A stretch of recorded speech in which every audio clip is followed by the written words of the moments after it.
Lou Bémond de Senneville est journaliste au service France du quotidien La Croix. Il traite notamment des sujets de bioéthique.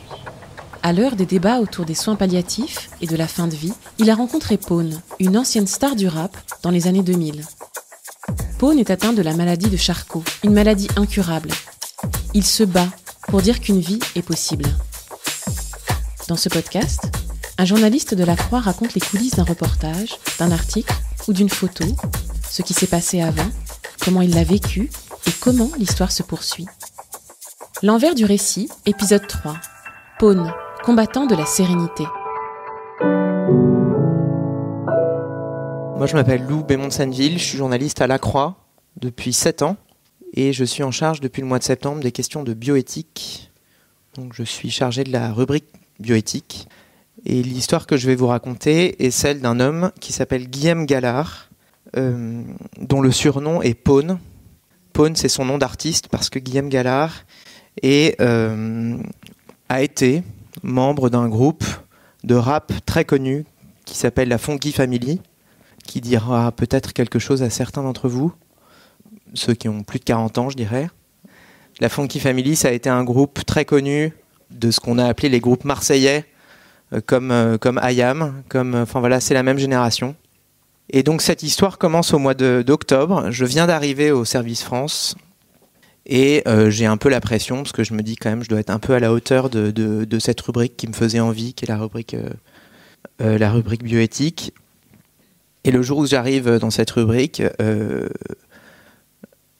une femme qui s'appelle Anne Baird est sur France Inter et elle raconte qu'elle est atteinte de la maladie de Charcot, SLA, la sclérose latérale amyotrophique, et qu'elle va aller en Belgique pour mourir. Elle a sorti un livre, et le premier jour de mon arrivée dans ce service, je chronique ce livre que j'ai lu quelques jours avant. Et dans le portrait qui est fait d'Anne Baird, ce jour-là, dans Libération, cette femme parle d'un homme qui est atteint de la même maladie, et elle dit « Je suis en contact avec un homme qui est atteint de la même maladie que moi, qui est un jeune homme, qui a des enfants, qui aime la vie comme moi, parce qu'Anne Baird disait qu'elle aimait la vie. Il est très croyant et il ne veut pas mourir et on a des très beaux échanges. » Et donc moi, évidemment, je me dis, il faut retrouver ce type. Donc j'écris à l'éditeur, qui est Fayard, j'aimerais retrouver cet homme. 2 jours plus tard, j'ai un mail d'Anne Baird. On est quelques jours avant sa mort, en Belgique. Et elle me dit, voilà, j'ai reçu votre message par mon éditeur, voilà le numéro, et voilà les coordonnées de Pone, de Guillaume. Il est d'accord pour vous rencontrer. C'est un homme extraordinaire avec qui j'ai de très beaux échanges. Je le contacte, je lui écris, je dis, voilà, je suis journaliste à La Croix, j'aimerais venir vous voir.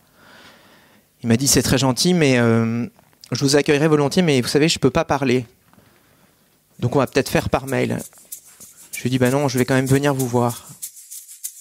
Et donc, je me retrouve à vendre ce portrait à Paul Aboyer, qui dirige chez nous les pages du week-end. Je survends un peu le sujet, parce qu'en fait, je ne savais pas grand-chose de ce bonhomme. Et donc, je lui dis, tu vas voir, c'est une histoire formidable. En plus, c'est un ancien rappeur et tout. Il est atteint d'une maladie. Alors, c'est à la fois ce mélange de trucs horribles et de ce personnage haut en couleur. Enfin bref, je survends un peu le sujet en me disant au fond de moi, j'espère que ça va passer, parce que si je me retrouve en face d'un type qui n'a plus sa tête ou avec une conversation qui est terminée au bout de 5 minutes, ça va être un peu compliqué de faire mes 2 pages, quoi. Donc bref, je prends l'avion pour Toulouse, j'atterris à Toulouse, je loue une voiture, je vais à Gaillac, qui est à 1 heure de Toulouse. Et avant, j'avais demandé un dossier à la documentation de La Croix qui m'avait sorti des archives magiques de Bayard, avec un petit dossier, comme quoi il y a vraiment tout. Il y avait un petit dossier Funky Family, alors que je pense qu'il y a eu peu de chroniqueurs de rap en fait dans les années 90 à La Croix, mais il y avait quand même un dossier Funky Family avec des articles de Libé où les journalistes décrivaient à l'époque les bad boys du panier. Moi, je suis pas hyper amateur de rap, enfin peut-être ça se... Voilà. Et donc avant de partir, j'ai écouté sur YouTube Pone et ce groupe, avec des tubes comme Dieu le veut. Je découvre qu'il a fait la BO de Taxi.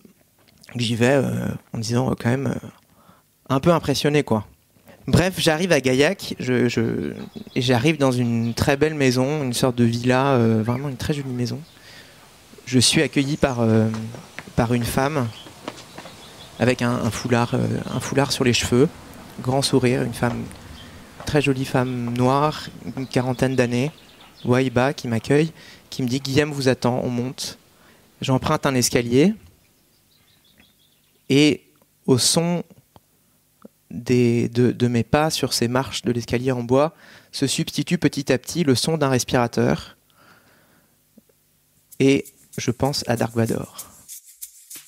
Parce que c'est le son de Dark Vador qui se dégage alors que je suis encore dans l'escalier et j'arrive dans une grande pièce lumineuse avec un homme allongé sur un lit. Alors vous savez, la maladie de Charcot, c'est une maladie c'est une maladie neurologique dont on ne connaît pas l'origine exacte et qui a pour effet de se faire retirer vos forces.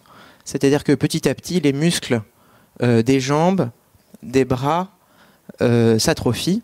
Et puis, petit à petit, les muscles aussi qui vous permettent de respirer, de manger, de parler. Et donc, les personnes qui sont atteintes de cette maladie, au bout de 2 ou 3 ans, sont très affaiblies et ont 2 solutions. Soit c'est deux solutions si on peut dire. En tout cas, il y a soit la mort par l'étouffement, alors qui aujourd'hui est prise en charge médicalement et donc il y a des moyens de recourir à une sédation. Soit ces personnes sont intubées, ont un respirateur artificiel. Et donc évidemment, quand on arrive en face de Pone avec son respirateur artificiel, qui est en fait un tuyau planté dans sa gorge, évidemment, on ne voit que ça.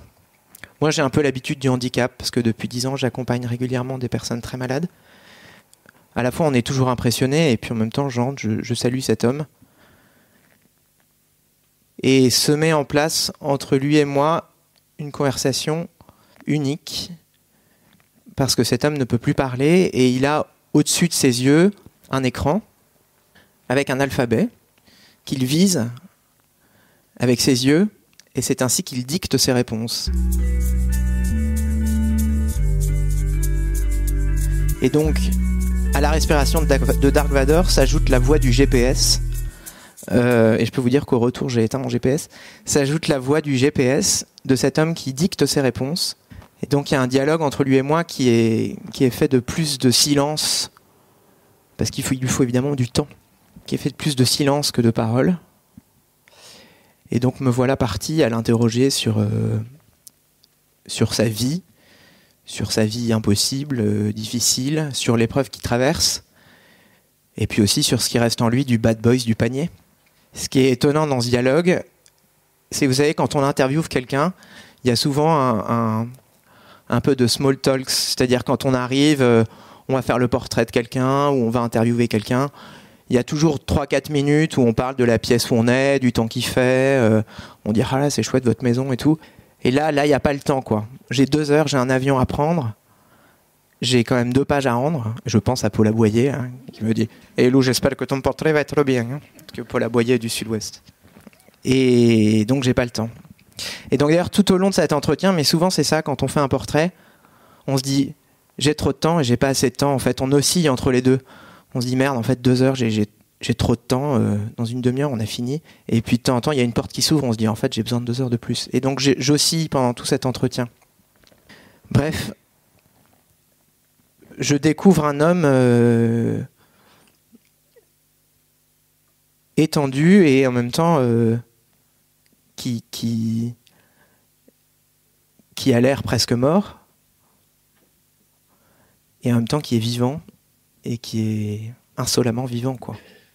Et qui me parle de ses projets, qui me parle de son avenir, qui me parle de son projet d'écrire un livre de cuisine, alors que lui est alimenté par une sonde gastrique. Il dit « J'ai jamais autant aimé la bouffe depuis que je bouffe plus ». Je découvre un homme avec un humour incroyable, une foi hallucinante.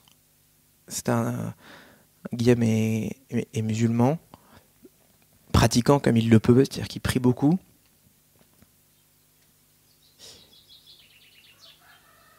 Et à un moment, montent 2 petites filles qui rentrent de l'école.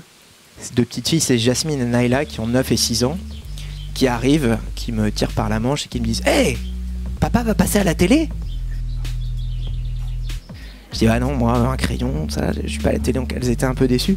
Donc ils vont embrasser leur père, etc. Et vraiment, je suis dans une maison pleine de vie, quoi. Enfin, je suis frappé tout au long de cet entretien par la vie qui se dégage de cette maison. Les aides de vie qui passent et qui blaguent en disant « Vous direz bien qu'il adore le PSG. » Évidemment, on est à Marseille, donc lui qui proteste. Moi qui pensais entrer dans un tombeau, en fait, je suis entré dans une maison pleine de vie. Et c'est ça, en fait, que j'ai retenu, moi, de cette expérience, de ce passage. Et alors, je me rends compte tout au long de l'entretien qu'en fait, je me touche la gorge. Et au bout d'un moment, je me dis, merde, il faut que j'arrête de me toucher la gorge. Parce que c'est-à-dire que je suis tellement marqué par sa trachéo qui lui prend la gorge que voilà, enfin, il y a cette espèce de réflexe qui s'installe où je me touche la gorge, bref. Donc je découvre cet homme plein de vie qui me raconte ses projets, qui me raconte son amour pour sa femme. Je découvre sa femme aussi qui me dit, c'est vrai que par rapport à il y a 15 ans, il s'est un peu calmé, il fait moins de projets. Et à un moment, je lui dis, et alors la musique là-dedans, vous écoutez encore de la musique, puisqu'il n'y a pas de musique là chez vous. Et d'un coup d'œil, mais vraiment d'un coup d'œil, littéralement sur son écran, il balance un son qui résonne dans toute la maison. Et à ce moment-là, j'ai éclaté de rire. Lui a souri, parce qu'il maîtrise son sourire, mais plus grand-chose d'autre. Donc voilà, après il faut raconter cette histoire. Donc au bout de 2 heures, je pars, je remercie. Et puis voilà, je reviens dans ma voiture, j'ouvre les fenêtres en grand, je coupe le GPS. Et je me dis que c'est une des très belles rencontres que j'ai faites dans ma vie.